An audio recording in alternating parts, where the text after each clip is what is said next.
নমস্কাৰ, মই Abdul sigma tutor in আসামিছলৈ সকলোকে স্বাগতম জনালোঁ। বন্ধুসকল, আজি আমি এই ভিডিঅ'টিৰ যোগেদি ক্লাছ 8ৰ বিজ্ঞানৰ যিটো 12 নম্বৰ অধ্যায় আছে, ঘৰ্ষণ নামৰ অধ্যায়, এই অধ্যায়টিৰ আমি আটাইবোৰ প্ৰশ্ন আমি আলোচনা কৰিম।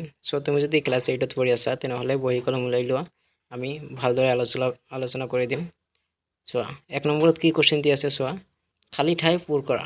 এই খালী ঠাই দি আছে, খালী ঠাইবিলাক পূৰ কৰিবলৈ কৈছে। ক নম্বৰত কি দি আছে?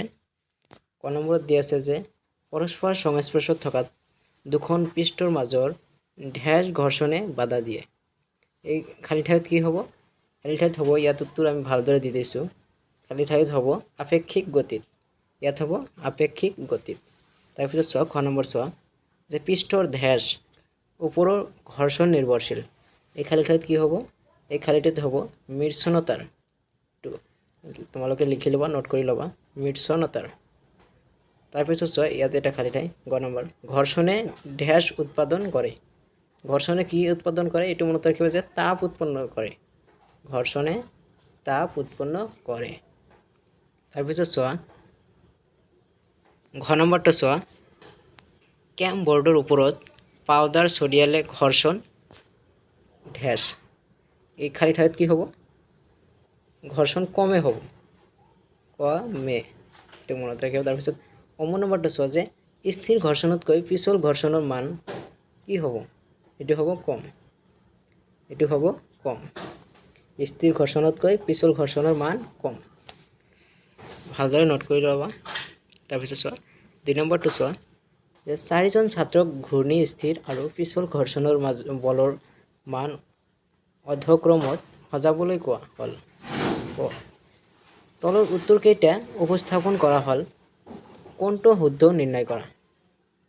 কি কৈছে যে 4জন ছাত্ৰক ঘূৰ্ণি স্থিৰ আৰু পিছল ঘৰ্ষণৰ বলৰ মান অৰ্ধক্ৰম সাজাইছে, কোনটো ইয়াৰ ভিতৰত কোনটো শুদ্ধ হ'ব সেইটো ক'বলৈ কৈছে। ক নম্বৰ দি আছে ঘূৰ্ণি স্থিতি পিছল। তাৰপিছত খ নম্বৰত দি আছে ঘূৰ্ণি পিছল স্থিতি। গ নম্বৰত দি আছে স্থিতি পিছল ঘূৰ্ণি। ঘ নম্বৰত দি আছে পিছল স্থিতি ঘূৰ্ণি। ইয়াৰ শুদ্ধ উত্তৰ হ'ব এই গ নম্বৰটো। এইটো আমাৰ শুদ্ধ হৈ যাব। ইয়াতে আমি ভালদৰে দি দিছোঁ, এইটো আমাৰ শুদ্ধ হৈ যাব। পৰৱৰ্তী প্ৰশ্নলৈ আগবাঢ়ো বন্ধুসকল। চোৱা,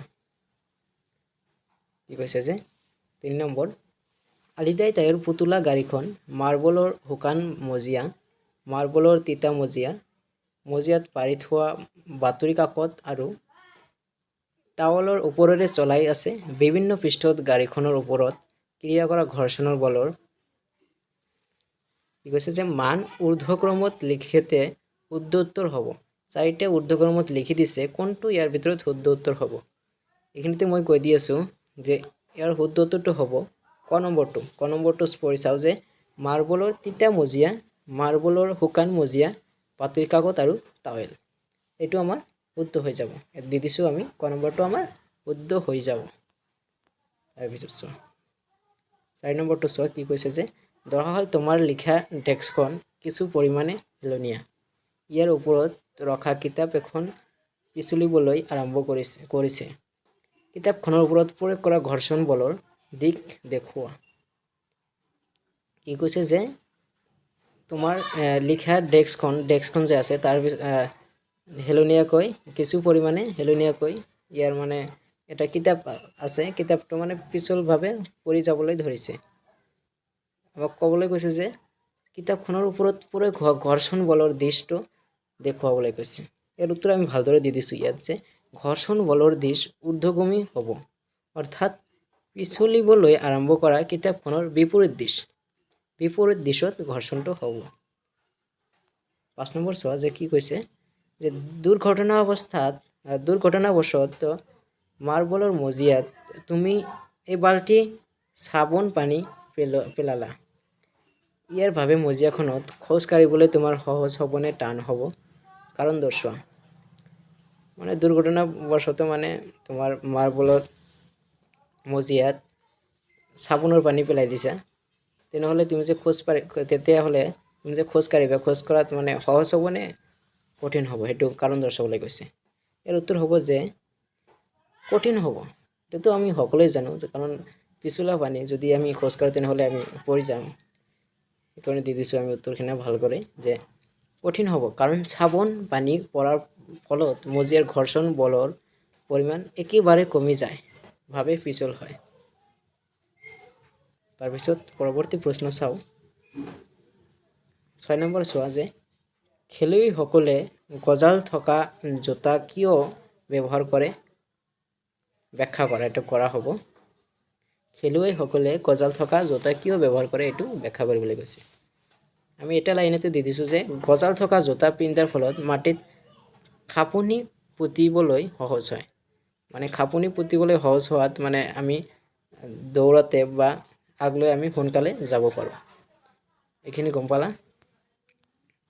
তাৰপিছত 7 নম্বৰ চোৱা কি কৈছে যে ইকবালে পাতল বাকচ এটা আৰু সীমাই একে ধৰণৰ কিন্তু গধুৰ বাকচ এটা একেখন মজিয়াত ঠেলিব লগা হৈছে। কোনে বেছি বল প্ৰয়োগ কৰিবলগীয়া হ'ব আৰু কিয়? কি কৈছে যে ইকবালে পাতল বাকচ এটা আৰু সীমাই একে ধৰণৰ কিন্তু গধুৰ বাকচ এটা একেখন মজিয়াতে ঠেলিবলগীয়া হৈছে। ইকবালে কি কৰিছে পাতল এটা বাকচ ঠেলিব ধৰিছে আৰু সীমাই কি কৰিছে এটা গধুৰ বাকচ ঠেলিবলৈ ধৰিছে। তেনেহ'লে কোনে মানে বেছি বল প্ৰয়োগ কৰিব লগা হ'ব? ইয়াৰ উত্তৰ হ'ব যে গধুৰ বাকচটো ঠেলিবলৈ বেছি বল প্ৰয়োজন হ'ব। আমি জানো যে পৃষ্ঠ দুখনৰ মাজত হেঁচাৰ পৰিমাণ বেছি হ'লে ঘৰ্ষণ বল বেছি হয়। গধুৰ বাকচটোৱে মজিয়াখনৰ ওপৰত বেছি হেঁচাৰ সৃষ্টি কৰে, ফলত ঘৰ্ষণ বল বাঢ়ি যায়। ঘৰ্ষণ বল বঢ়াৰ ফলত বাকচটোৱে ঠেলিবলৈ বেছি বল প্ৰয়োজন হয়। এইটোৰ এইখিনি হ'ব। তাৰপিছত 8 নম্বৰ চোৱা কি কৈছে যে স্থিৰ ঘৰ্ষণতকৈ পিছল ঘৰ্ষণ কিয় কম ব্যাখ্যা কৰা।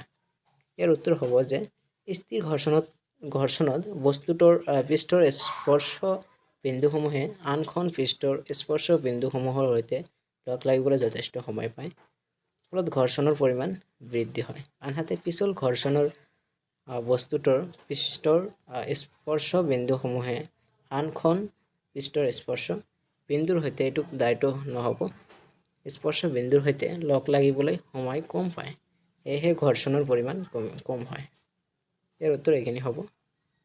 তাৰপিছত 9 নম্বৰ চোৱা কি কৈছে যে উদাহৰণৰ সৈতে দেখুওৱা যে ঘৰ্ষণ তৰু আৰু মিত্ৰ দুয়োটাই ঘৰ্ষণ শত্ৰু আৰু মিত্ৰ এইটো ঘৰ্ষণ শত্ৰু আৰু মিত্ৰ দুয়োটাই উদাহৰণ সৈতে বুজাবলৈ গৈছে। মিত্ৰ হিচাপে ঘৰ্ষণ এইখিনি হ'ব। মিত্ৰ হিচাপে ঘৰ্ষণ যে ঘৰ্ষণ নহ'লে আমি খোজ কাঢ়িবলৈ নোৱাৰোঁ। ভৰিৰ তলুৱা আৰু পৃষ্ঠৰ উপৰিভাগত এইটো দাঁড়ি নহ'ব। উপৰিভাগত হোৱা ঘৰ্ষণৰ ফলত আমি পিছলি নোযোৱাকৈ খোজ কাঢ়িব পাৰোঁ। ঘৰ্ষণ নাথাকিলে গতি কৰি থকা বস্তু এটা কেতিয়াও স্থিতিশীল নহ'ব। ৰাস্তা আৰু যান বাহনৰ চকাৰ মাজত ঘৰ্ষণ যদি নাথাকিলেহেঁতেন যান বাহনসমূহৰ গতি আৰম্ভ বা ৰুদ্ধ অথবা দিশৰ পৰিৱৰ্তন কেতিয়াও কৰিব পৰা নগ'লহেঁতেন। ঘৰ্ষণৰ বাবে আমি দিয়া চলায়ৰ পৰা জুই পাওঁ। তাৰপিছত শত্ৰু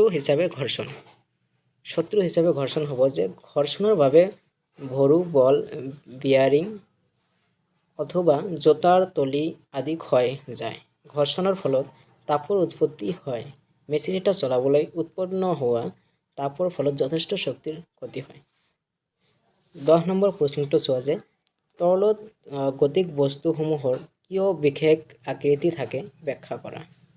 ইয়াৰ উত্তৰ হ'ব যে যেতিয়া তৰলৰ মাজেৰে কোনো বস্তু অগ্ৰসৰ হয় তেতিয়া বস্তুসমূহে ইয়াৰ ওপৰত ক্ৰিয়া কৰা ঘৰ্ষণ অতিক্ৰম কৰিব লগা হয়। এই প্ৰক্ৰিয়াত ইহঁতে শক্তি ক্ষয় কৰিব লগা হয়। সেইকাৰণে ঘৰ্ষণ কমোৱাৰ বাবে বস্তুবোৰক বিশেষ আকৃতি দিয়া হয়। বন্ধুসকল, আজিৰ প্ৰশ্ন ইমানখিনি আছিল। যদি ভিডিঅ'টো ভাল লাগে তেনেহ'লে এটা লাইক কৰি দিবা আৰু তোমাৰ বন্ধু বান্ধৱসকলৰ মাজত ভিডিঅ'টো বেছি শ্বেয়াৰ কৰি দিবা আৰু চেনেলটো ছাবস্ক্ৰাইব কৰি আমাৰ লগত থাকিবা। ধন্যবাদ। আজি ইমানখিনি।